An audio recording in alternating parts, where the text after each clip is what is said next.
Whether it is exactly a horror film is rather debatable. The actress Millicent Simmonds, yes, she's deaf. In fact, she wasn't even born deaf. I remember seeing A Quiet Place in theaters in 2018. One of my biggest pet peeves in movie theaters were people getting at their phones, not even actually whispering to each other. They would, hey, I was talking about this thing. Like they do this low gravelly thing as though people cannot hear them in the row behind them, and all I want to do is kick their seat. But when I was in the theater for A Quiet Place, as soon as the little boy was snatched by the monster, everyone's breath was gone. Welcome to Copper Shock, where we are horror obsessed. My name is Tasha Wheelhouse, and today I would love to talk to you a little bit about the film A Quiet Place. It's sincerely one of my favorite horror films. It is really hot in my office right now, so I'm trying to keep high energy, but I'm telling you, like, it is warm. I had a couple of friends this morning when I was telling them what episode I was going to do this week. They fully admit they don't like horror stories, and then I said I'm doing A Quiet Place, and they said, well, that's not a horror film. So that's a little bit of a debate, and I'd love to get your thoughts as to whether it is or is not. My argument is this is a monster film that does emphasize on the drama and the thriller of the family storytelling attributes of it. A Quiet Place was an original screenplay by Scott Beck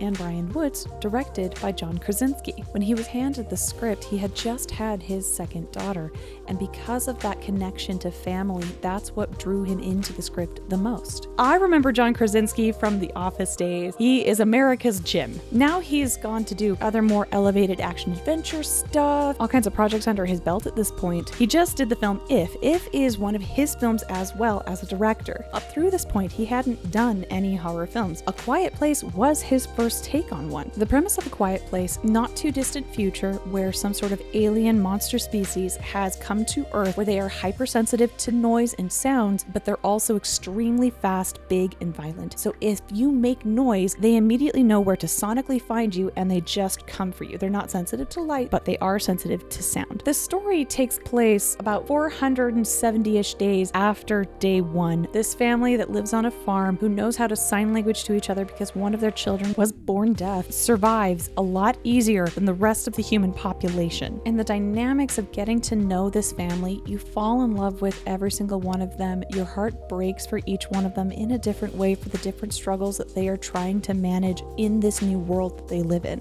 One of the ways that he wanted to approach the story of A Quiet Place stemmed from acting advice he got while on the set of The Office. I remember when I was on The Office, Greg Daniels said this thing about my performance. He said, your job is not to deliver these lines funny. Your job is to just deliver these lines. And if people think it's funny, that is up to them. People think what you're saying to Pam is emotional, that's up to them. And that sounds like a tiny bit of advice, but I actually took it through my whole career, and especially on a movie like this. I've never done horror. So I took this advice and I said, my job is to write a story about a family and something that people can connect to and fall in love with and be scared for this family. So all of the scares should come because you don't want anything to happen to this group of people. And to me, that's what makes something timeless. To me, Jaws is, yes, about a shark, but it's about these three guys, what their deepest fears are, they're trying to overcome, and it's represented by a shark in the water. I also sit in the camp that, especially when it comes to monster films, the monsters can be representative, a more internal struggle that is then put out into the world as something personified that you can fight and combat. I was curious around the actress Millie Simmonds. Millie,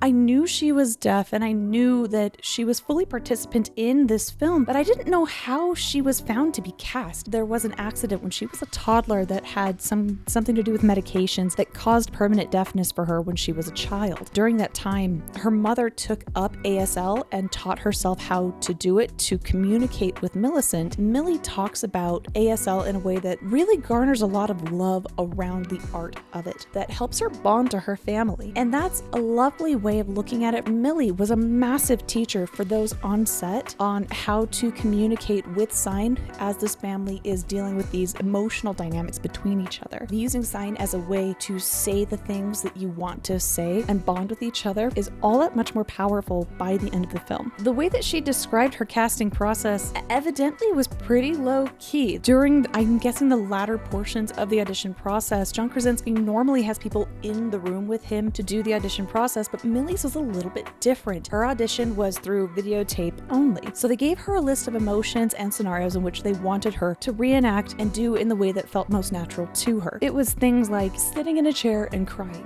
What would she do if she were imagining her father leaving her? And it was after that tape that the next correspondence asked her for basic things like, well, what are your clothing sizes? And then the next correspondence she heard after that was from John Krasinski, an email telling her she got the part. And she said, yeah, and that was it. He considered himself to be her fake Hollywood dad, and as such, he needed to make sure that he personally told her she got the part. When I hear what John Krasinski wrote in the email he gave Millie, she downplays it pretty humbly, because in a later interview, this is what John Krasinski described in that email that he sent to Millie, letting her know that she had gotten the part. I had to reach out to her and let her know that she would be the lead of the franchise, and that the franchise was in her hands. And that's nothing to be afraid of. And I needed to tell her that I imagine that as a 15-year-old person, you're thinking that's too much pressure. And I wanted to explain to her that the only reason I thought of that idea is because she had already done it. She had already done the work to show how incredibly talented she was, how incredibly deep she was. The work was already done. I also learned, like back when it came out, that Emily Blunt is married to John Krasinski. One of the most drop-dead gorgeous English girls on cinema is married to the guy that made America laugh. When I first heard that John Krasinski married Emily Blunt, and I thought, dude married up. But also, I imagine he's the kind of guy that makes her feel loved, seen, safe, and makes her laugh all the time. They're also extremely supportive of each other. Anytime that they're in an interview and the subject of their spouse comes up, the first thing they want to do is gush about their spouse, which I think is just so sweet and so sincere. It makes them a very adorable couple. It is interesting that in this film, John Krasinski plays the father and his actual real-life wife, Emily Blunt, plays the mother in this scenario. He did conference with his wife, Emily Blunt, quite a bit about the story's process, and she would bounce really good ideas off of him. As they were going through the casting process, when they found Millie, they were smitten. It's mentioned in almost every interview that John Krasinski pulled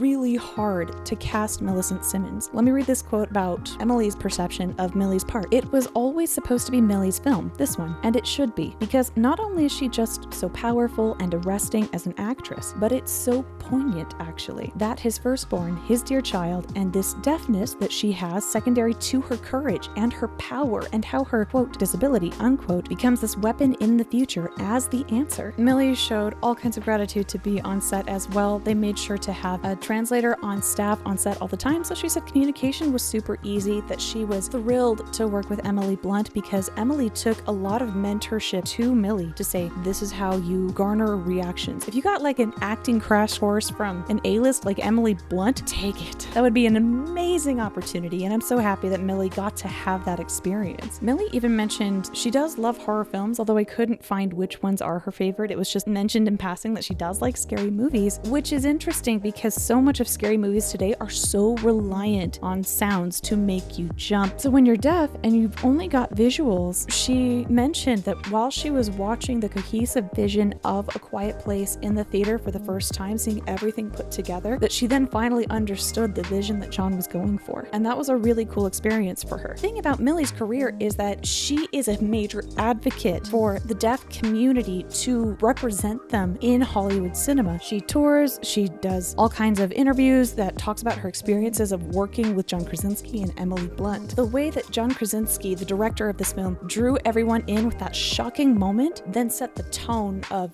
be quiet, in order for us to role play along with what is happening on the screen and to feel that emotion and that terror that's happening. It was so beautifully done. I was rewatching this film just last night to prepare for this video. I still felt adrenaline pop through me through a couple of placed jump scares because they were just done that well, where I got too comfortable with the silence of the moment that it was immediately disruptive, which made me jolt back. All in all, A Quiet Place does a beautiful job of balancing the world perspective of someone who is hearing like myself, someone who is deaf, and respecting that space of the community of the deaf as well. Because that was one of the bigger criticisms of the film Hush, is that the person who played the deaf person tried, but there were very specific things that would absolutely break reality for the audience who was deaf. There is a sequel called A Quiet Place 2, and there is the new third movie coming out at the end of this month, which I I'm excited for. It's called Day One, and it looks really creepy and adventuresome. I'm looking forward to seeing that too. Tell me what your thoughts were on A Quiet Place. Thank you for joining me today, and next week I would love to talk about A Quiet Place 2 with you, and maybe some interesting little factoids that I found about that. Bye.